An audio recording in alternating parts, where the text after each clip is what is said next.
다음 주부터 정규 파트 들어갈게요. 그리고 선생님이 여기에 있는 지금 중학교 1학년 친구들하고 초육 친구들은 나중에 한번 따로 상담을 할 건데 가야 되는 방향성을 좀 듣죠. 자, 일단은 1과 에너지에서 질문할 거 있나 확인할게요.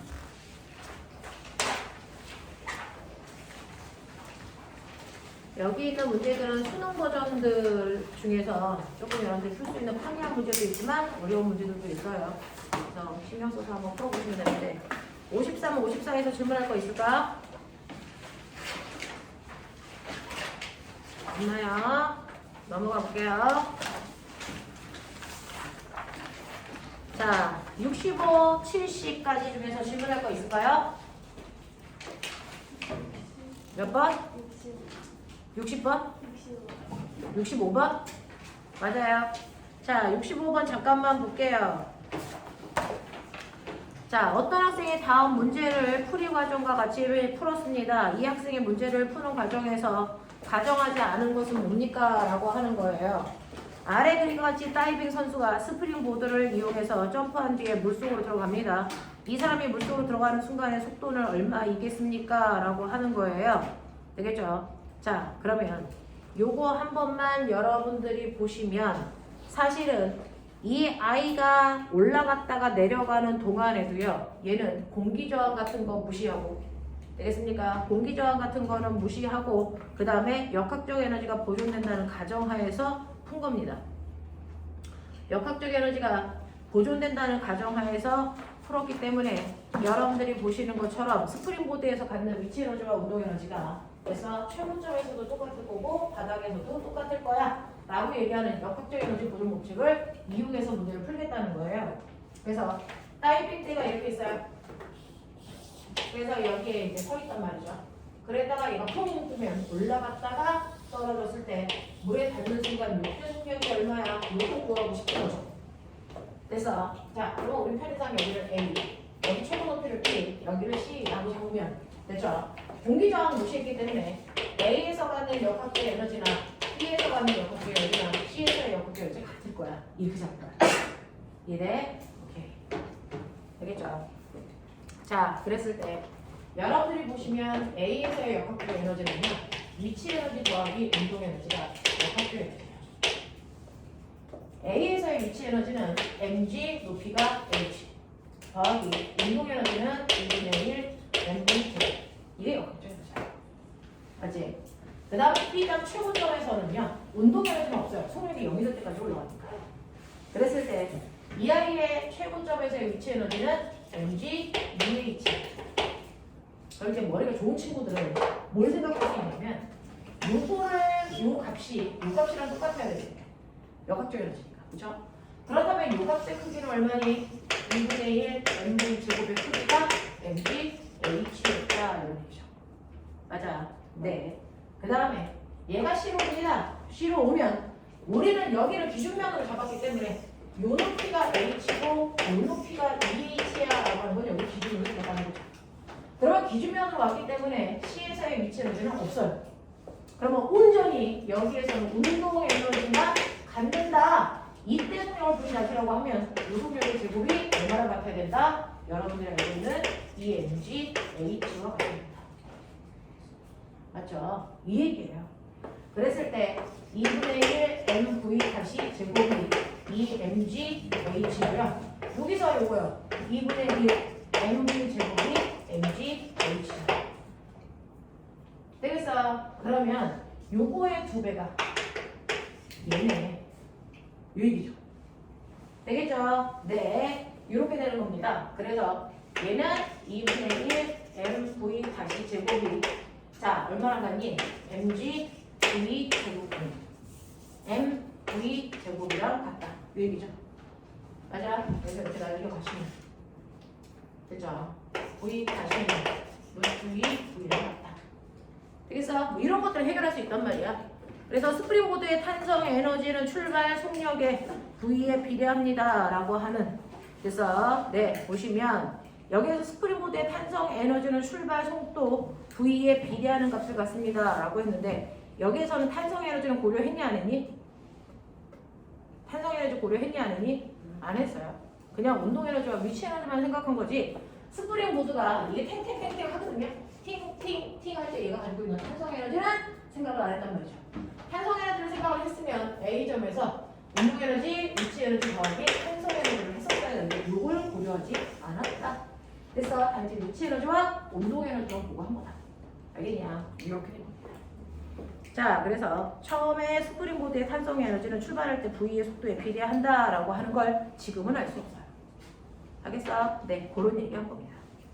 단지 이렇게만 고려해서 나중 속도가 루트 2 V라고 하는 이 과정을 유도해서 푼 거예요. 위치 에너지와 운동 에너지밖에 안 봤습니다. 되겠죠? 넘어갈게요. 자, 71번부터 78번까지 질문. 어?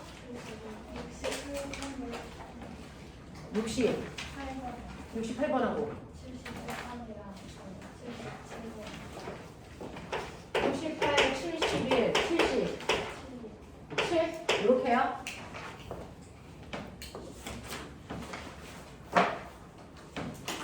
앞부분에 있는 68번 잠깐만 보고 갈게요.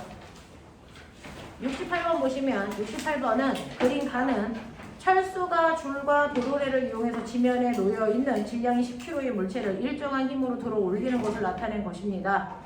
자, 그림 나는 이 물체의 이동거리에 따라 철수가 줄에 작용한 힘을 나타낸 거예요. 라고 합니다. 그래서 철수는 120N의 힘으로 물체를 0.5m만큼 들어 올렸어. 라고 하는 겁니다. 자, 그러면 물체가 0.5m 올라갈 때까지 줄에 매달린 물체에 대한 운동으로 맞는 것을 찾아보세요. 라고 하는 겁니다.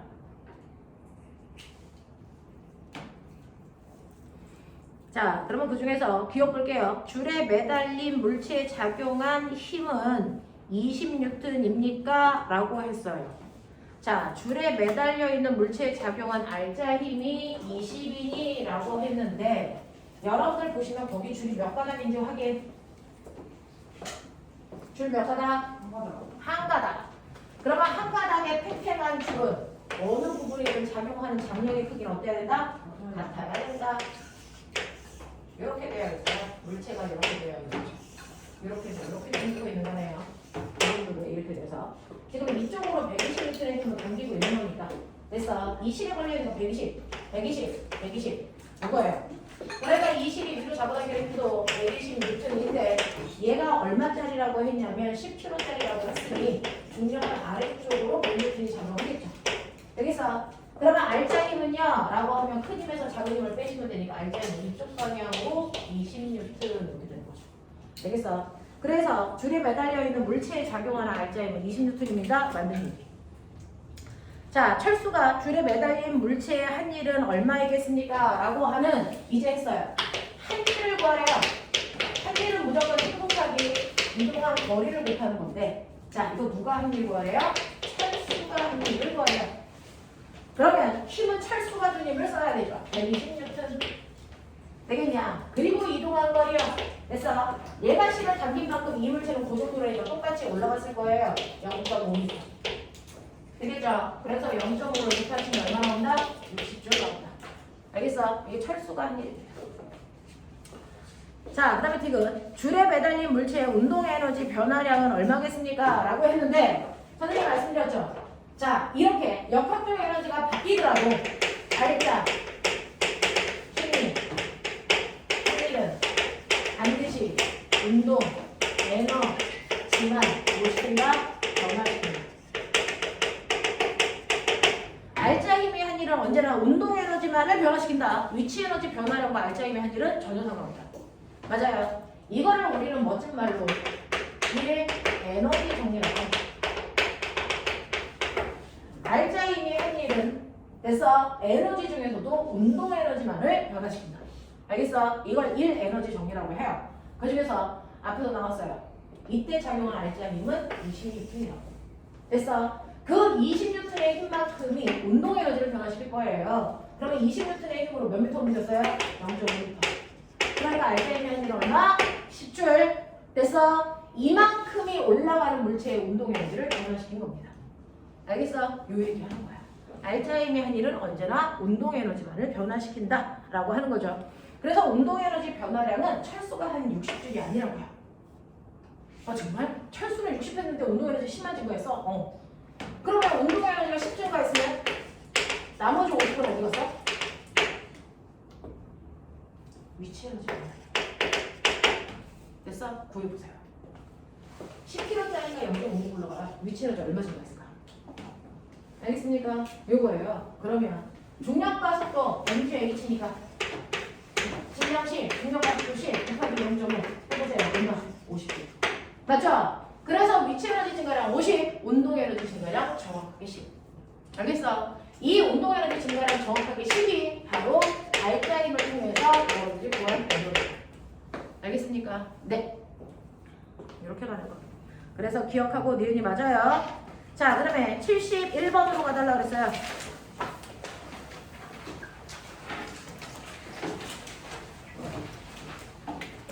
그러니까는 수평면에 정지해 있던 질량이 2kg인 물체의 수평으로 F를 오른쪽으로 계속 작용해서 물체를 이동시키는 것을 나타낸 것입니다. X는 물체의 이동 거리이며 수평면 사이의 마찰력은 2N이다. 자, 꼬맹아, 우리 마찰력이라는 거 배운 적 있어? 없어요. 근데 수능 문제에 마찰력이 나옵니다. 이게 문제예요. 됐어? 그래서 여러분들이 물리원에서 경험하지 못한 것들이 이렇게 수능 버전에서 나올 수가 있어요. 근데 이거는 물투의 맨 앞부분에 나와 있는 내용들이야. 알겠어? 그래서 물원을 선택하는 사람들은요, 사실은 물투에 있는 역학 파트까지는 가셔야 됩니다. 자, 그래서 X는 물체의 이동거리이며 수평면과 물체 사이의 마찰력이 2N이 작용한다고 했을 때 나는 거리 X에 따른 힘의 그래프를 나타낸 것입니다. 라고 하는 거죠. 자, 그러면 2m 가는 동안 물체의 운동 에너지는 얼마겠습니까? 라고 해요. 되겠어? 네. 맨 처음에 물체 얼마였냐? 맨 처음에 물체 뭐하고 있었냐? 정지. 정지되어 있으면 운동 에너지 얼마냐? 0. 맞냐? 네. 자, 그랬을 때 철수하고 똑같습니다. 철수하고 똑같이 어떤 사람이 힘을 줘. 근데 힘을 주는 내내 물체와 바닥면 사이에 뭐가 작용한다고? 마찰력. 얼마 작용한다고? 2N. 그럼 알짜임은? 사람이 준 힘에서 마찰력을 빼면 알짜임이 한 일이겠지. 그만큼의 운동 에너지가 바뀌는 거겠지. 알겠어? 자, 그래서 얘는 이만큼 끌고 갈 거야. 2m. 그럴 거면 보자. 첫 번째, 힘이 한 일. 두 번째, 마찰이 한 일. 세 번째, 알짜임이 한 일. 되겠어? 그 중에서 우리가 구하려는 운동 에너지의 변화량.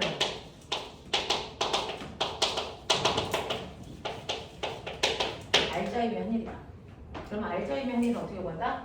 힘이 한 일에서 마찰이 한 일을 빼시면 알짜임이 한 일이 나온다. 맞아요? 이거죠? 자, 그럼 힘이 한 일은 어떻게 구합니까? 구할 수 있게 앞에 그래프 주시죠. F, S. 이게 힘이 한 일이야. 밑에 있는 거. 구해. 얼마 나오니? 얼마? 힘이 한 일은 30. 됐어요? 근데 이 힘이 어느 방향으로 작용했어? 물체가 운동하는 방향으로 작용했죠? 그러면 이 일은 플러스 A, 에너지를 증가시키려는 일. 됐어? 마찰은요? 운동 방향과 반대 방향으로 작용한 일이죠. 그러니까 뭐야? 마이너스 A죠. 알겠냐? 네. 자, 마찰이 한 일은요. 마찰력이 얼마입니까? 2N의 힘으로 몇 미터 움직였습니까? 2m. 그러니까 마찰이 한 일은 얼마예요? 4줄이죠. 근데 운동 방향과 반대 방향이기 때문에 빼라는 얘기였어요. 알겠습니까? 네. 자, 그래서 계산해 보시면 얼마 나옵니까? 30, 아니 얼마? 26. 맞아. 이렇게 되는 거죠. 자, 그러면 이 26줄만큼이 운동 에너지를 변화시켰는데 문제는 운동 에너지의 변화량을 구하라는 게 아니고 낮은 운동 에너지를 구해요. 그럼 어떻게 돼? 처음 운동 에너지에서 낮은 운동 에너지에서 처음 운동 에너지를 뺀 값이 운동 에너지의 변화량일 때 잘 봐. 처음 운동 에너지 얼마야? 0이야. 됐어. 그러니 나중 운동 에너지나 운동 에너지 변화량이나 두 개가 어떨 거다? 같을 거다. 그러니까 운동 에너지 변화량이 26이니 나중 운동 에너지도 26일 거다. 이래요? 이렇게 가자. 자, 그 다음에 77번 해달라고 그랬나? 서연아, 맞아? 자, 77번 보세요. 그림은 용수철 상수가 K인 용수철에 질량이 M인 물체가 수평면에서 V의 속력으로 직선 운동하다가 정면 충돌하는 모습을 나타낸 것입니다. 이때 역학적 에너지가 보존되었다면 용수철의 최대 압축된 거리는 얼마여야 되겠습니까? 라고 하는 그런 문제예요. 되겠죠?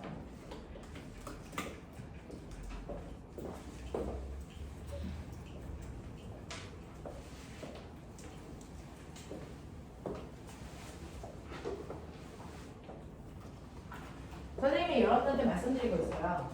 처음 물체가 가지고 있는 에너지가 있다.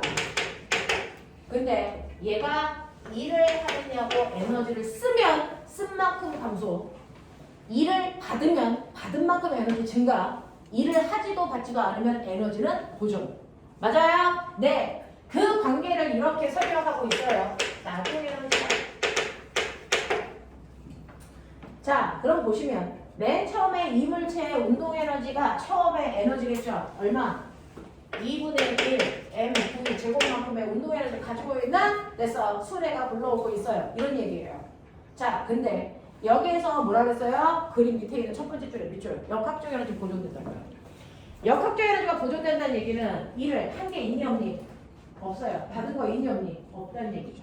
그래서 일을 하지도 받지도 않았으니까 한 줄의 약은 0이야. 그럼 나중 에너지는 얼마야 되니? 처음 에너지와 똑같아야 된다는 얘기야. 맞아. 근데 어떤 일이 발생을 했냐면 여기 용수철이 이렇게 있었어. 수레가 오고 있어. 우리의 속도로. 그래도 역학적 에너지가 보존되니까 오는 동안 역학적 에너지 유지. 그래서 운동 에너지 유지. 그래서 부딪힐 건데 이때 부딪힐 때 가지고 있던 운동 에너지가 중간에 일을 안 했어. 자, 얘가 용수철을 밀겠지. 언제까지 밀어? 언제까지 밀어? 수레의 속력이 0될 때까지 밀어. 맞아? 속력이 0될 때까지 밀어. 속력이 0되고 나면 더 이상 못 밀어. 그때가 최대 압축거리야. 그래서 용수철이 최대한 압축된 거리를 X라고 하면 여기까지 와서 압축을 시키는데 이유가 뭐야? 왜 더 뭐다? 속력이 0이 됐으니까. 그럼 다시 말해. 속력이 0이 됐다는 얘기는 운동 에너지가 0 됐다는 얘기죠. 그러면은 가지고 있는 이만큼 많았던 운동 에너지 다 어디 갔어? 일을 안 했잖아. 일하는 데 쓰지 않았어. 그럼 뭐야? 단지 에너지가 다른 형태로 뭐 됐다? 전환됐다. 이 뜻입니다. 됐죠? 그러니 이때는 수레가 가지고 있는 운동 에너지가 용수철을 압축시키는 탄성 에너지로 단지 전환만 됐을 뿐. 그래서 에너지의 소실은 없었다는 겁니다. 일을 안 했기 때문에. 그래서 그러니 운동 에너지 2분의 1 mv 제곱만큼이 용수철이 가지고 있는 탄성 에너지랑 같은데 탄성 에너지 하나씩 이건 암기 영역이죠.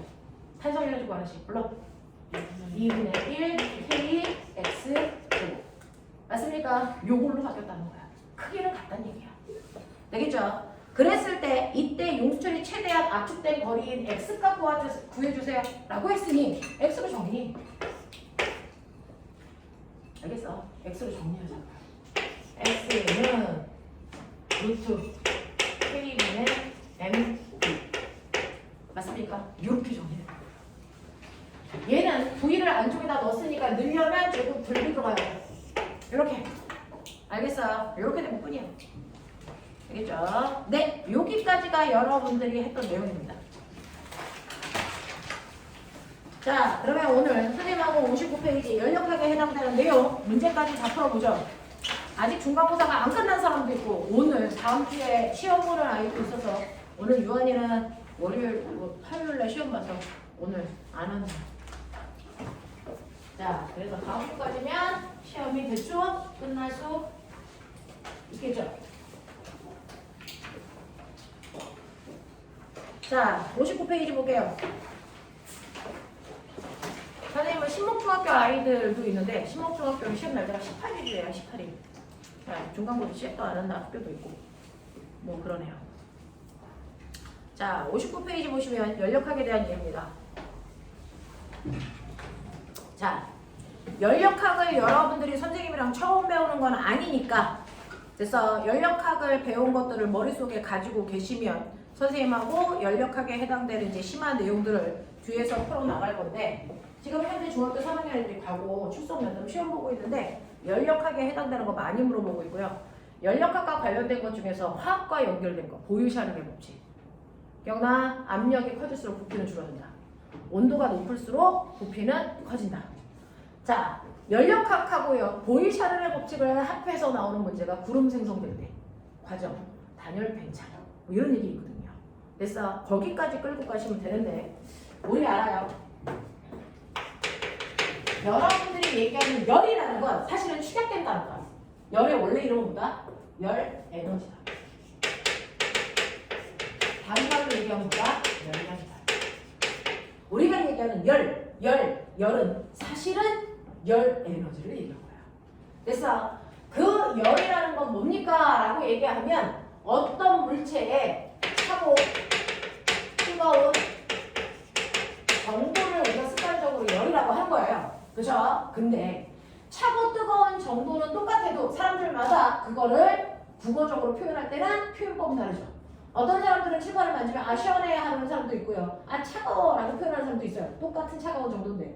자, 그래서 모든 사람들이 다 이해할 수 있게 이 차고 뜨거운 정도를 객관적으로 뭘 표현하자? 숫자로 표현하자. 이건 뭐라고 하는 거야? 온도라고 하는 거야. 알겠어? 네. 그래서 모든 사람들이 다 정확하게 차고 뜨거운 정도를 표현할 수 있게끔 하기 위해서 온도라는 체계를 만들었다. 그 온도에는 몇 가지가 있었다? 3가지가 있었다. 섭씨 온도라는 것과 도시라는 단어 쓰고요. 나타내는 기온이 스몰티. 됐어. 그 다음에 핫씨라는 온도가 있어요. 도어 F라고 쓰고 나타내는 기온은 F입니다. 알겠어? 자, 그 다음 뭐 있어요? 절대 온도라는 것도 있어요. 아니는 켈빈이고 나타내는 건 라지트입니다. 알겠어? 자, 그 중에서 섭씨 온도, 핫씨 온도는 물의 상태 변화를 기준으로 만든 온도예요. 그 중에서 물이 얼기 시작하는 어느 정도와 물이 끓기 시작하는 끓는 점을 각각의 숫자로 표현했는데, 섭씨 온도는 이거를 0도와 100도로 표현해서 그 사이의 온도 변화를 100등분으로 나타낸 거다. 근데 핫씨 온도라고 하는 건 물이 얼기 시작하는 온도를 32도F, 끓기 시작하는 온도를 212도F로 표현해서 똑같은 온도 간격을 더 조밀하게 180등분으로 쪼개서 나타낸 것뿐이다. 알겠어? 네. 그리고 절대 온도라는 건 차고 뜨거운 정도에 따라 안에 있는 입자의 운동 속도가 달라진다. 그래서 그 안에 있는 입자의 운동 에너지를 기준으로 만든 겁니다. 운동 에너지를 기준으로 만든 온도다. 됐습니까? 자, 그랬을 때 기체들이 열받으면 운동 속도가 빨라진다. 맞아요? 운동 에너지가 커지는 거죠. 그럼 차가워지면 운동 에너지가 줄어들겠죠? 운동 속도가 느려집니다. 그러다가 어느 정도 차갑게 하면 기체들의 운동이 멈추는 순간에 온도가 있겠죠? 그래서 그게 우주에서 가장 낮은 온도. 얼마입니까? 0켈빈. 그래서 섭씨와 핫씨는 음수의 온도가 있어요. 마이너스 30도, 마이너스 50도의 이렇게 있단 말이죠. 근데 절대 온도는 음수의 온도가 있다 없다? 없다. 0켈빈이 제일 작합니다. 알겠어? 그래서 입자의 운동 에너지를 기준으로 만든 온도가 절대 온도다. 그래서 네, 그랬을 때 0켈빈이라는 건 모든 입자의 온도가 멈추는 순간에 엄청나게 차가운 온도를 얘기한 거다. 알겠어? 자, 그러면 우리는 절대 온도로 표현하면 그 온도를 가지고 운동 에너지를 알 수 있으니 과학에서의 온도는 다 절대 온도입니다. 알겠어? 그러면 섭씨 온도를 절대 온도로 바꿔야 되겠네. 네, 섭씨 온도를 절대 온도로 바꾸는 방법. 절대 온도는 섭씨 온도에다가 어떻게 하면 된다? 273도를 더하면 된다. 알겠습니까? 그러니까 우리가 섭씨 온도에서 물이 어느 점이 0도라는 건 여기다가 273을 더하면 절대 온도로는 273켈빈의 뜨거운 정도다. 알겠어? 끓는 점은 얼마나? 373켈빈. 그렇다면 어느 점과 끓는 점 사이도 절대 온도도 몇 등분? 100등분으로 나눈 거니까 온도 변화는 절대 온도와 섭씨 온도의 온도 변화는 뭐하다? 같다. 알겠습니까? 이렇게 표현한 겁니다. 자, 그러면 이러한 온도를 가지고 있는 아이들끼리 접촉을 하면 온도가 다른 서로 다른 물질은 하나는 하나는 여러분들이 이해하기 편하게 소식으로 표현하면 80도고요. 하나는 20도다. 이렇게 차고 뜨거운 정도가 다른 두 물질을 접촉시키는 순간 그 순간 뭐가 일어난다? 열의 이동이 일어난다. 기억나죠? 온도가 다른 물질을 접촉시키면 반드시 열의 이동이 발생하는데 열이 어디에서 어디로 이동한다? 고온에서 저온으로만 열이 이동하죠. 열은 절대로 거꾸로 갈 수는 없다. 기억나니? 이거였어요. 그래서 열은 항상 고온의 물질에서 저온의 물질 쪽으로만 간다. 거꾸로는 갈 수 없다. 그래서 네, 이게 열역학 제2법칙, 엔트로피 법칙이죠. 되겠습니까? 이렇게 된다. 자, 그러면 뜨거운 물질은 열을 잃게 되고 차가운 물질은 열을 얻게 되면서 두 개의 온도가 같아지는 순간 열 평형이라는 게 일어난다. 요번에 중학교 2학년 시험 보면 돼요. 되겠어? 자, 그래서 온도가 서로 다른 물질을 접촉하면 두 물질의 온도가 같아질 때까지 열이 이동하다가 온도가 같아지면 더 이상 열이 이동하지 않게 되는데 이때 온도가 같은 상태를 우리가 열 평형 상태라고 합니다. 납득하니? 열 평형 상태가 될 때까지만 열이 이동해. 자, 그러면 이때 뜨거운 물질에서 차가운 물질 쪽으로 이동한 열의 양을 뭐라 그런다? 이거 뭐라 그런다? 뜨거운 물질에서 차가운 물질 쪽으로 이동한 열의 양을 뭐라 그런다? 이걸 그 유명한 여기서 이번에 시험을 한 열량이라고 하는 거죠. 그래서 이게 열량이에요. 그러니까 열량은 A가 얼마만큼의 열을 가지고 있냐가 아니고 A가 B한테 얼마만큼 열 줬어? 이거 묻는 거야. 알겠어? 또는 B가 얼마만큼 열을 받았어? 이거 묻는 거야. 알겠죠? 이동한 열의 양을 열량이라고 합니다. 그 열량을 구하는 식이 Q는 뭐니까? C안타. 그죠?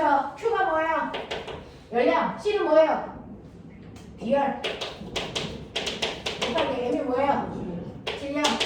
곱하기 델타 T가 뭐예요? 온도 변화. 되겠습니까? 이렇게 해서 이동한 열의 양을 우리가 계산할 수 있다. 이거를 우리가 열량이라고 한다. 열량을 다른 말로 열에너지라고 한다. 그게 열에너지야. 되겠어? 자, 그래서 이렇게 뜨거운 물질에서 차가운 물질 쪽으로 열이 이동하게 되면 열받은 아이들은 열을 받은 만큼 입자의 운동 속도가 뭐해진다? 발발.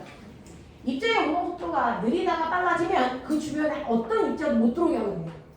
그러니까 입자의 운동 속도가 빨라지면 빨라질수록 입자와 입자 사이 거리는 뭐해지니? 멀어지죠. 그럼 부피는 뭐해집니까? 커지는 거죠. 이게 바로 샤를 법칙이죠. 무슨 말인지 알겠어? 자, 그래서 이렇게 온도가 높아지면 입자의 거리가 멀어지니까 자, 그 물체 속에 길이 또는 부피가 커지는 현상이 일어나는데 이걸 열팽창이라고 한다. 알겠어? 그 열팽창은 물체여도 일어나고 액체여도 일어나고 기체여도 일어나는데 열팽창 정도는 기체일 때가 더 크게 나타나는 것 뿐이다. 알겠죠? 기체의 열팽창을 이용해서 만든 게 열기고 액체의 열팽창을 이용해서 만든 게 액체이고 고체의 열팽창을 이용해서 만든 도구. 이제 말해봐. 중2 때 배우잖아. 고체의 열팽창을 이용해서 만든 도구 뭐 있냐?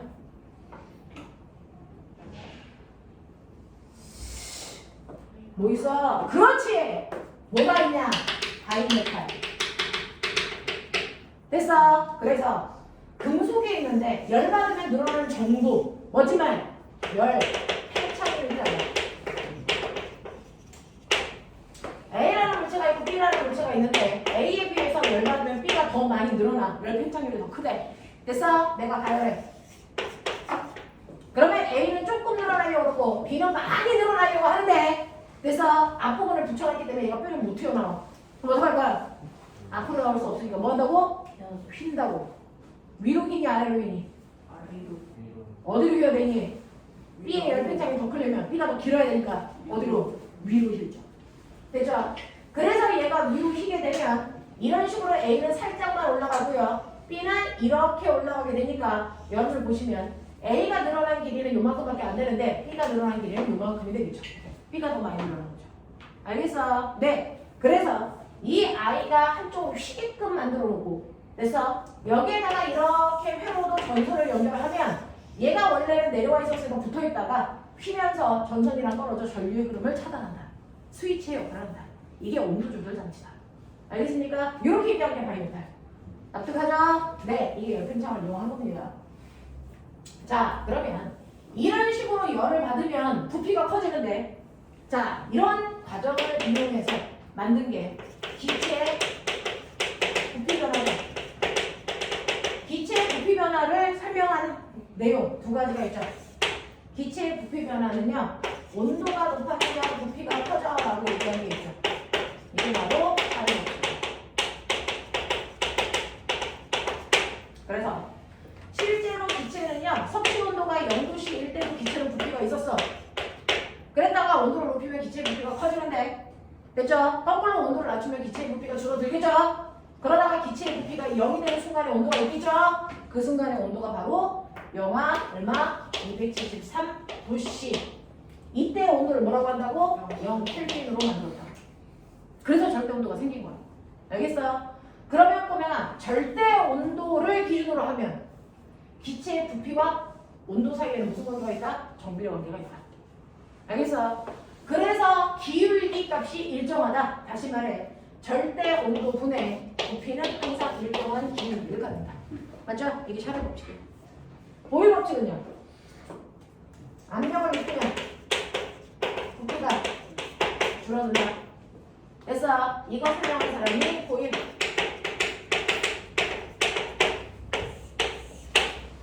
압력과 부피는 반비례 관계가 있어야 돼. 맞아? 그럼 반비례 관계가 있는 이 그래프에서 어떤 점을 잡더라도 압력과 부피를 곱한 값은 항상 이 넓이인데 이 넓이는 항상 어때야 된다? 같아야 된다. 되겠죠? 그래서 압력과 부피를 곱한 값은 또 다른 일정한 상수값을 갖는다. 맞냐? 그러면 이 둘을 반복시키면 그게 바로 보일샤르의 법칙. 알겠어? 그러니까 그 보일샤르의 법칙은요, 됐어? 여러분들이 보시는 것처럼 온도와 부피 사이에는 비례 관계가 있고 압력과 부피 사이에는 반비례 관계가 있는데 이 둘을 만족하는, 동시에 만족하는 상수를 찾자. 그걸 우리 뭐라 그런다? 기체 상수라고 한다. 맞죠? 자, 그랬을 때 기체가 1몰기에 있을 때 차지하는 부피가 22.4리터. 2몰기에 있으면 기체가 2배 많아지면 부피들이 차지하는 부피가 2배 커져서 상수값도 몇 배? 2배 커져. 기체가 3배 많아지면 부피가 3배 커지니까 상수도 3배 커져. 근데 기체가 n배 많아지면 상수도 n배 커져야죠.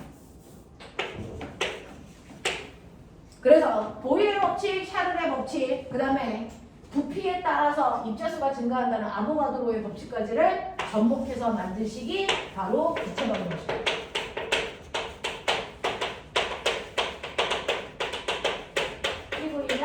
MRT. 맞아요? 네, 라고 하는 것도 있었다. 자, 그러면 이런 것들을 이용해서 여러분들이 머릿속에 넣어야 되는 게 뭐다? 열역학이다.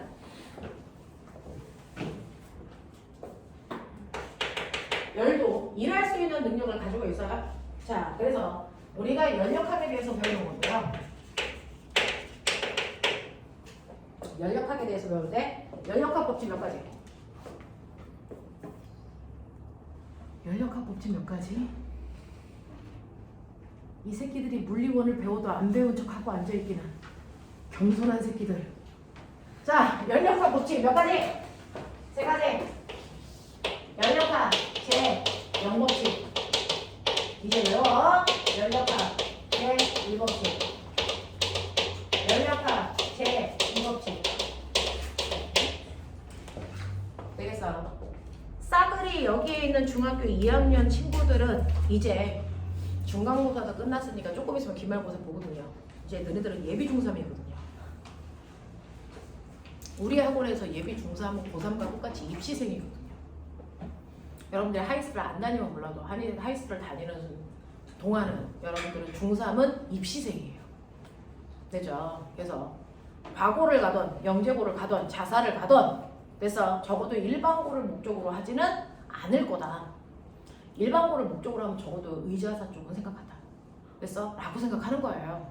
그러면 이제 우리나라의 상위권 친구들이니까 거기에 맞는 수업을 하려고 플랜을 짜고 있는 중인데 선생님의 1차적인 목표는 아직 영재를 안 들어갔다는 얘기는 영재반은 아니라는 거거든요. 영재를 들어갔으려면 사실은 2개월 전에 영재반으로 갔어야 돼요. 여러분들 시간은 2개월밖에 안 되지만 2개월 동안 배운 내용이 엄청나게 다릅니다. 되겠어요? 그래서 지금 영재를 안 들어간 친구들은 여러분 12월 말에 과거 쪽으로 선생님이 데리고 갈 건데 과거에 가려면 적어도 연력학 법칙은 면접이나 자소서에 또는 심층 면접에서 가장 많이 나오는 내용 중에 하나예요.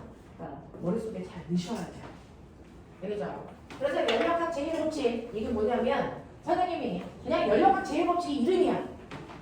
근데 내가 이해하기 쉽게 선생님만의 이름을 붙여주는 것 뿐이지 이런 이름은 없어. 연력학 제1법칙을 선생님은 열평형법칙이다 이렇게 애들한테 얘기해줘요. 그래서 L라는 물체와 P라는 물체의 온도가 같다. 자, 그리고 P라는 물체와 C라는 물체의 온도가 같다. 그럼 삼각농법 따라서 어떻다? 따라서 우리가 증명하지 않아도 반드시 같아야 되는 게 있다. 뭐요? A와 C의 온도는 반드시 같을 거다라는 걸 예측할 수 있죠. 이건 국어에서 3단농법이라고 하고 물리에서는 연력학 제0법칙입니다. 되겠어? 네, 이게 연력학 제0법칙이고 그 다음에 연력학 제2법칙은 그래서 네, 이건 엔트로피 증가법칙이에요. 엔트로피 증가법칙을 너네들이 알아들을 수 있게 정리한 게 열이동법칙. 이걸 중학교 2학년 때 여러분들이 배웠다는 거죠. 열은 이동해. 어디에서 어디로 이동해? 아까 얘기했죠. 열은 항상 고온의 물질에서 저온의 물질 쪽으로만 간다. 거꾸로 갈 수 있다 없다? 이거 불가능하다. 알겠어? 그럼 왜 거꾸로 못 가니? 라고 하면 사실은 고온에서 저온 쪽으로 갈 때 엔트로피가 증가하는 방향으로 열이 이동한 거야. 그럼 거꾸로 가면 엔트로피가 감소하는 방향으로 이동하는 거겠지? 그래서 실제로 엔트로피는 증가하는 방향으로만 변하려고 그러죠. 감소하는 방향으로 변하려고 안 하기 때문이다. 되겠습니까? 라고 하는 이 엔트로피가 뭔데요? 한국말로 할까요?